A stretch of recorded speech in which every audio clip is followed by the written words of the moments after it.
ലച്ചു ആദ്യം ഇവിടുന്ന് ഒഴിവാക്കി വിടേണ്ടത് ശ്രീകുട്ടിയെയാ. അയ്യോ, എന്തേ പറയുന്നത്? ഇന്നുവരെ അവൾ അവളുടെ ഭർത്താവിന്റെ ഫോട്ടോ നിന്നെ കാണിച്ചിട്ടുണ്ടോ? ഈശ്വര, അവൻ വിദേശത്തെന്നൊക്കെയല്ലേ പറയുന്നത്. ഒരു വട്ടം അവനോട് അവൾ ഫോണിൽ സംസാരിക്കുന്നതെങ്കിലും ലച്ചു കേട്ടിട്ടുണ്ടോ?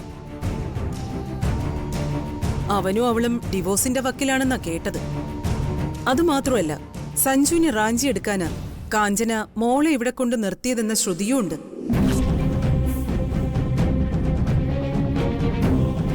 നിന്റെ ഭർത്താവ് അവളുടെ വലയിൽ വീഴില്ലെന്ന് തന്നെ കരുതാം. പക്ഷേ അവള് വല്ല കുരുക്കിലും പെടുത്തിയാലോ?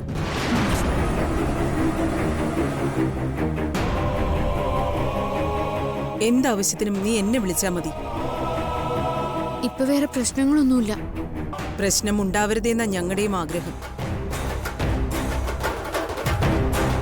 മോൾക്ക് ദേവിയായി തന്ന ജീവിതം മോളുടെ പിടിപ്പുകേട് കൊണ്ട് പാഴാക്കി കളയരുത്. മുത്തശ്ശിക്ക് അതേ പറയാനുള്ളൂ.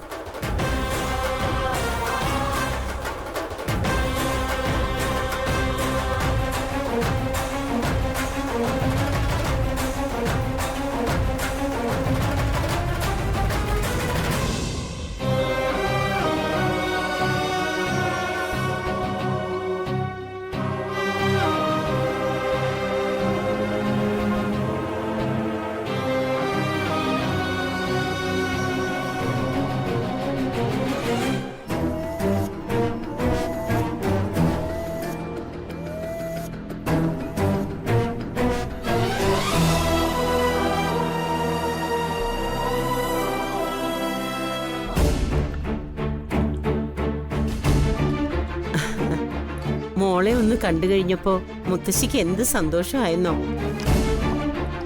മോളെ ഒരു ദിവസം വീട്ടിലേക്ക് കൂട്ടിക്കൊണ്ടുവരാൻ ഞാൻ ഗൗരിയോട് പറഞ്ഞതാ.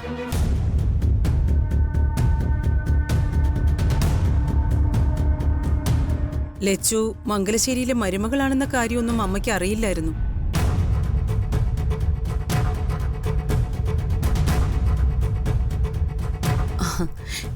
ഇവിടുത്തെ പണിക്കാരി പെണ്ണെന്നല്ലേ അമ്മ കരുതിയത്. ലച്ചു നീ മുത്തശ്ശി എങ്ങനെ പരിചയം? ലച്ചു പെരുവണ്ണാപുരത്തുനിന്ന് വന്നതല്ലേ? ലച്ചുവിന്റെ ശരിക്കുള്ള മുത്തശ്ശിയാണോ ഇത്?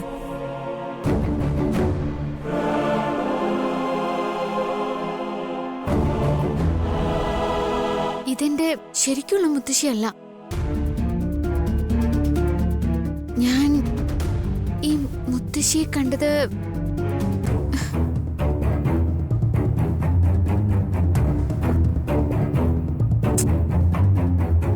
അതെനിക്ക് അങ്ങോട്ട് ഓർമ്മ വരുന്നില്ല.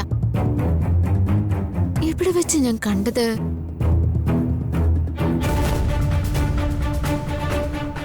പെരുവണ്ണാപുരത്ത് വെച്ചാണോ? അതോ ഇവിടെ വന്നതിന് ശേഷോ? ഇവളത് മറന്നതാവും. അതിനിങ്ങനെ പോലീസ് മുറിയിൽ ചോദ്യം ചെയ്യേണ്ട എന്ത് കാര്യമുള്ളത്? ഒരാളെ ആദ്യം കണ്ടത് സാധാരണ ഓർത്തുവെക്കുന്നത് എന്തെങ്കിലും ഇൻസിഡന്റ് ഉണ്ടായിട്ടുണ്ടെങ്കിൽ മാത്രം. അല്ലെങ്കിൽ തന്നെ അതൊക്കെ വീണ്ടും ഓർത്തു പറയേണ്ട കാര്യം എന്താ ഉള്ളത്? അല്ലേ ലച്ചു? ശരി, അവള് മറന്നെങ്കിൽ പോട്ടെ. നിങ്ങൾക്ക് ഓർമ്മയില്ലേ ലച്ചുവിനെ എവിടെ വെച്ച് ആദ്യം കണ്ടേന്ന്? നിങ്ങൾ പറഞ്ഞാലും മതി.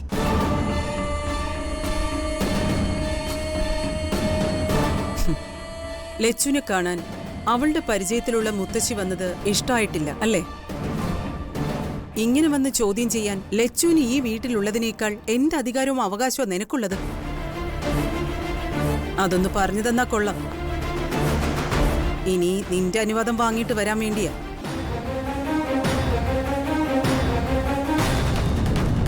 ലച്ചു സഞ്ജു താലികെട്ടിയ പെണ്ണ. അവന്റെ ഭാര്യ ഈ വീടിന്റെ മരുമകളാ. നീ ആരാ?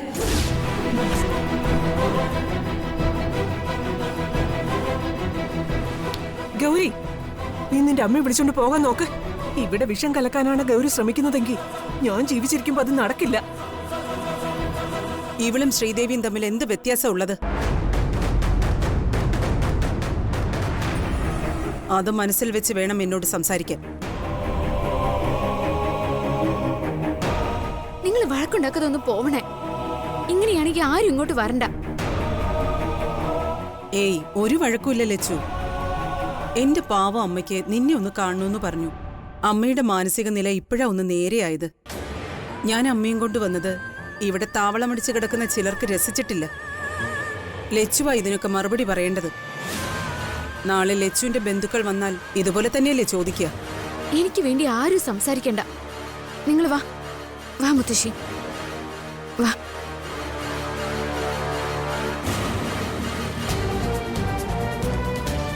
ഹാ, ഉദ്ദേശിച്ചതൊന്നും വർക്കൗട്ടായില്ല അല്ലേ സ്വാതി? സംശയിക്കണ്ട. പുര കത്തുമ്പോ വാഴയെങ്കിലും വെട്ടണ്ടേ?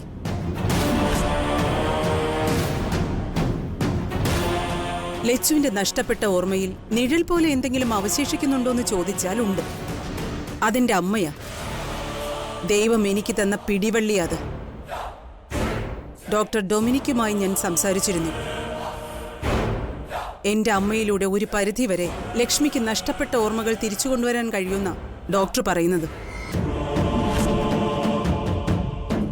പക്ഷേ മംഗലശ്ശേരിക്കാർക്ക് സ്വൈര ജീവിതം കിട്ടാൻ വേണ്ടി ഞാൻ എന്റെ അമ്മയെ വിട്ടുതരില്ല.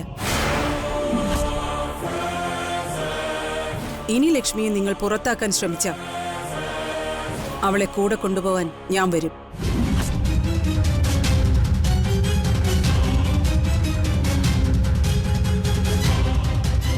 ഇതെന്റെ മോളുടെ കണ്ണിൽ നിന്നും പൊടിഞ്ഞ കണ്ണുനീരിന് നിനക്ക് കിട്ടിയ ശാപമാ. നീ അവന്റെ കൂടെ ഒരു കാലത്തും ജീവിക്കില്ല.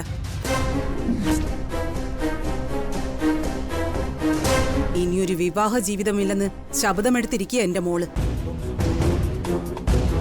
നീ ഈ വേഷവും കെട്ടി ജീവിച്ച് തീർക്കും.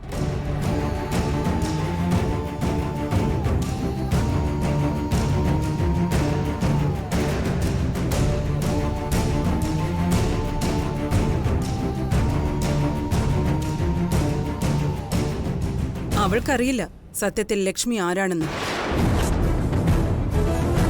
നീ അതറിയുന്നതിന് മുൻപ് അറിഞ്ഞവളാ ഞാൻ. മുകുന്ദന്റെ ഭാര്യയായി ഈ വീടിന്റെ പടികേറി വരുമ്പോ അച്ഛൻ ചെയ്ത തെറ്റിന്റെ തനിയാവർത്തനം മകനും ചെയ്യുമെന്ന് ശ്രീദേവി ഓർത്തു കാണില്ല. രണ്ടു മരുമക്കൾക്കിടയിൽ നീറി എരിഞ്ഞടങ്ങാനാ നിനക്ക് കാലം കരുതി വെച്ച ശിക്ഷ.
സഞ്ജുവിന് വേണ്ടി ലക്ഷ്മി പൂജയ്ക്കുള്ള ഒരുക്കോ?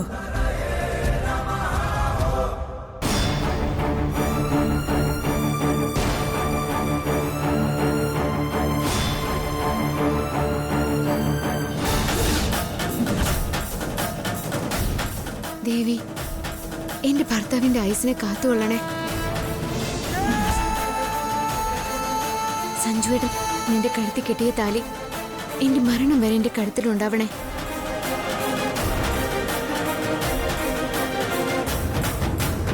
എന്നെങ്കിലും ഒരിക്കൽ നീ കാരണം എനിക്ക് കരയേണ്ടി വരുമെന്ന് എന്റെ അമ്മ പറഞ്ഞപ്പോ ഞാനത് പുച്ഛിച്ച് തള്ളി.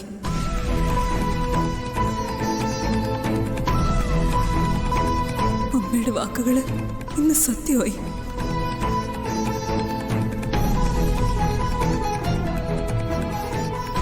ദേവിക്കറിയാലോ എനിക്ക് എന്റെ ഭർത്താവിന് എങ്ങനെ കിട്ടിയതെന്ന്. ഞങ്ങളൊരു ജീവിതം തുടങ്ങിയിട്ട് പോലുമില്ല. സഞ്ജുവേട്ടനല്ലാതെ ഈ ഭൂമിയിൽ സ്വന്തം പറയാൻ എനിക്ക് വേറെ ആരുമില്ല. സഞ്ജുവേട്ടൻ എന്തേലും സംഭവിച്ചു പോയ പെരുവണ്ണാപുരത്തെ അമ്മയാണ്, ലക്ഷ്മി ദേവിയാണ് സത്യം. പിന്നെ ഞാൻ ജീവിച്ചിരിക്കില്ല.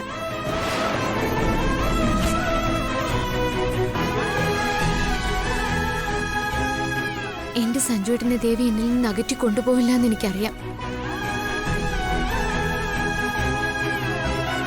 ഇതുപോലെയുള്ള പരീക്ഷണങ്ങളിൽ ദേവി കൂടെ നിൽക്കുന്ന ഈ താനിൽ തൊട്ട് ഞാൻ വിശ്വസിക്കാം. ദേവിയുടെ കൃപാകടാക്ഷം എനിക്കുണ്ടാവണേ. എന്റെ ഭർത്താവിന് വേണ്ടിയുള്ള ഈ പൂജ ദേവി കൈക്കൊള്ളണേ. എന്റെ സഞ്ജുവേട്ടൻ എന്നും എന്റേത് മാത്രമായിരിക്കണേ.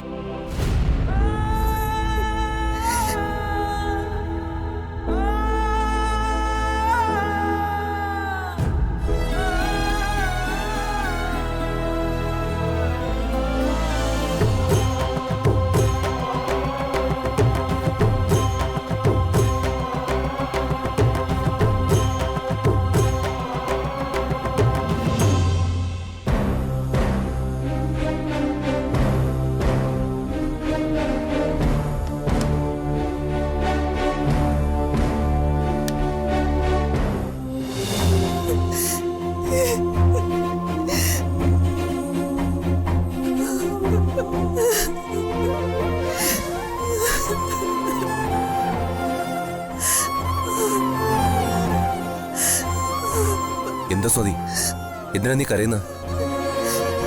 കാര്യം എന്തോന്ന് വെച്ചാ പറയൂ സ്വാതി. സ്വാതി, ഞാൻ സഞ്ജുന്റെ ആരാ? എന്ത് ബന്ധം നമ്മൾ തമ്മിലുള്ളത്? പറയാ, ഞാൻ സഞ്ജുന്റെ ആരാന്ന്. നീ എന്റെ ഭാര്യയല്ലേ, അതിലെന്താ എത്ര സംശയം? ഞാൻ സഞ്ജുന്റെ ഭാര്യയാണെങ്കിൽ ഞാനല്ലേ സഞ്ജുവിന് വേണ്ടി ലക്ഷ്മി പൂജ ചെയ്യേണ്ടത്? സഞ്ജുവിന് വേണ്ടി അമ്മ ലക്ഷ്മി പൂജ ചെയ്യുന്നത് കണ്ടിട്ടാ ഞാൻ വരുന്നത്. റൂമിലിരുന്ന് അവളത് ചെയ്യുക. സഞ്ജുവിനെ ഭർത്താവായി സങ്കല്പിച്ചുകൊണ്ട്.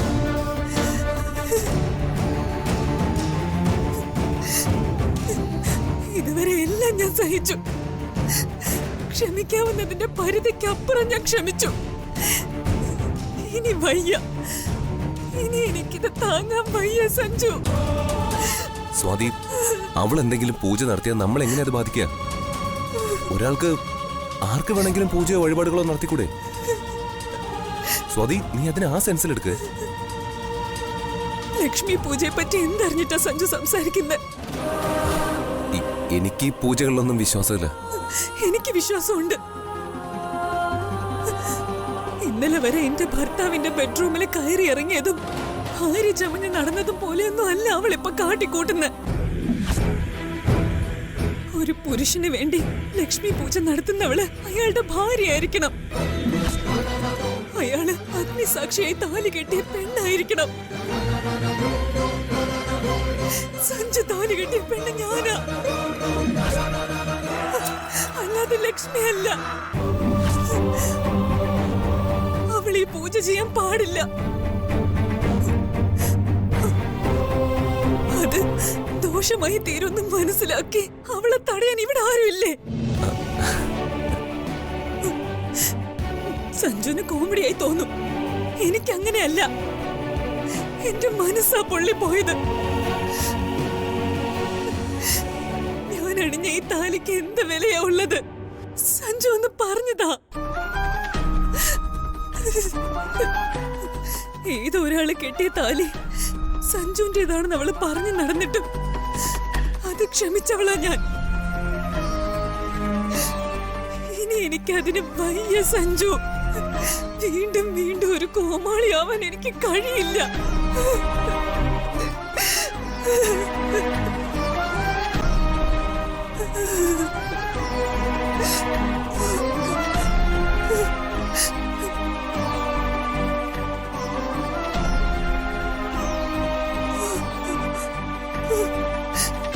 സഞ്ജുവിന് ഇതിന്റെ സീരിയസ്നെസ് ഇപ്പോഴും അറിയില്ല.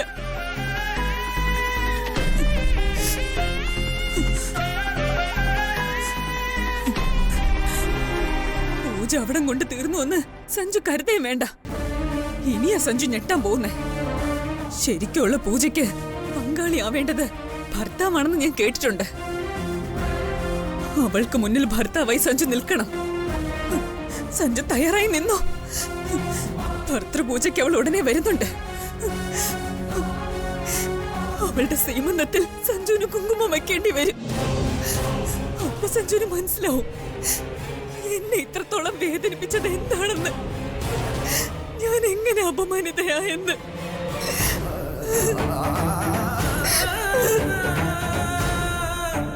സ്വാതി,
സഞ്ജു തയ്യാറായി നിന്നോ?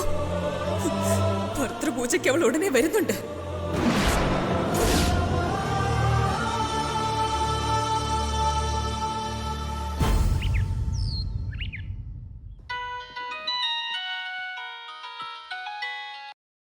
ഹലോ,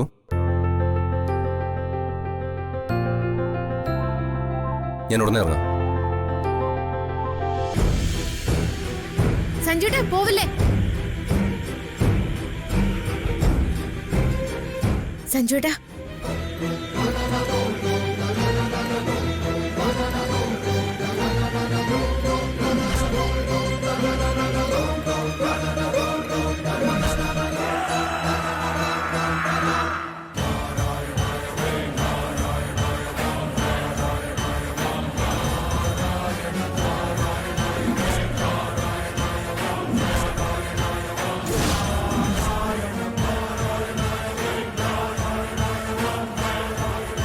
എന്താ ഇത്?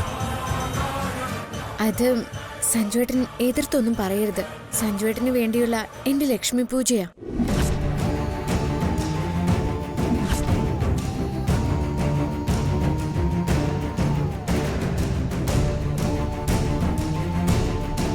അതെ സഞ്ജുവേട്ടാ, ആദ്യം എന്റെ സീമന്തരേഖയിൽ ഈ കുങ്കുമം ഒന്ന് തൊട്ടു തരണം.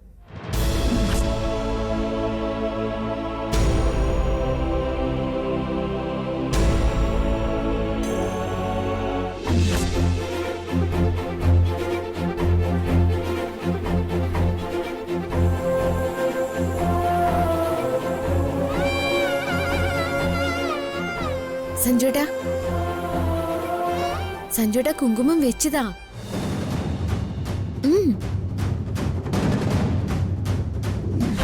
ഇന്നലെ വരെ എന്റെ ഭർത്താവിന്റെ ബെഡ്റൂമിൽ കയറി ഇറങ്ങിയതും ഭാര്യ ചമഞ്ഞ് നടന്നതും പോലെയൊന്നും അല്ല അവളിപ്പോ കാട്ടിക്കൂട്ടുന്നത്. ഒരു പുരുഷന് വേണ്ടി ലക്ഷ്മി പൂജ നടത്തുന്നവള് അയാളുടെ ഭാര്യയായിരിക്കണം. അയാള് അഗ്നിസാക്ഷിയായി താലി കെട്ടിയ പെണ്ണായിരിക്കണം. സഞ്ജു താലി കെട്ടിയ പെണ്ണ് ഞാനാ, അല്ലാതെ ലക്ഷ്മിയല്ല.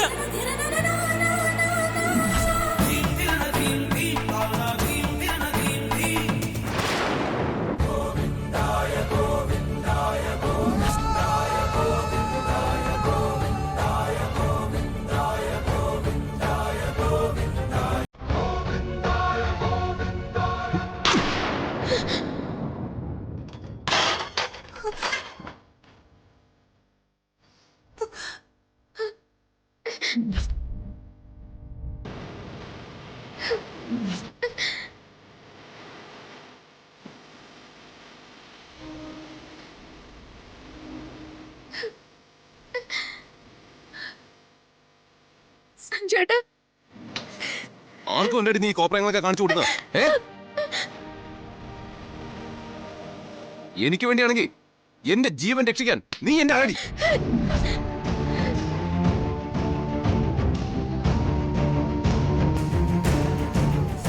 എന്ത് ബന്ധമാണ് നീ ഞാനും തമ്മിലുള്ളത്? സഞ്ജുവേട്ടാ സഞ്ജുവേട്ടാ ഞാൻ സഞ്ജുവേട്ടന്റെ ആരാന്ന് സഞ്ജുവേട്ടന് അറിയില്ലേ? ഓ, നീ എനിക്ക് ആരുമല്ല. എന്റെ സ്വസ്ഥത കിടത്താൻ കേറി വന്നൊരു പെണ്ണ നീ. നീ എന്റെ ഭാര്യ, ഞാൻ നിന്റെ ഭർത്താവോ അല്ല. എന്താ ഇവിടെ? നീ ഇവിടെ വന്ന ശേഷം എന്റെ ജീവിതം തന്നെ താളം തെറ്റി. സഞ്ജു, നിന്റെ പേക്കൂത്തുകൾ കണ്ടു നിൽക്കാൻ മാത്രം വിഡ്ഢിയല്ല ഞാൻ.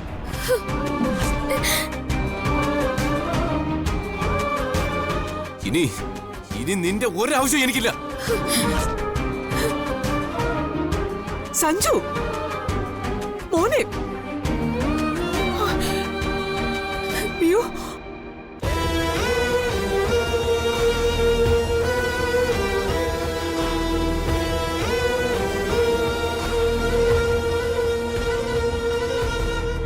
എന്റെ ദേവി, ലക്ഷ്മി പൂജയുടെ പ്രസാദം നീ തട്ടിയെറിഞ്ഞോ? എന്താ മോനെ, എന്ത് പറ്റി? കണ്ടില്ലേ അച്ഛാ?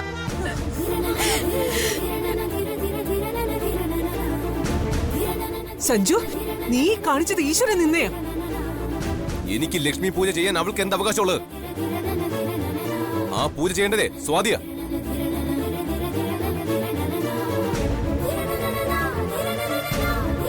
അമ്മൂനെ തിരുത്താൻ ഈ വീട്ടിൽ ആരുമില്ലേ?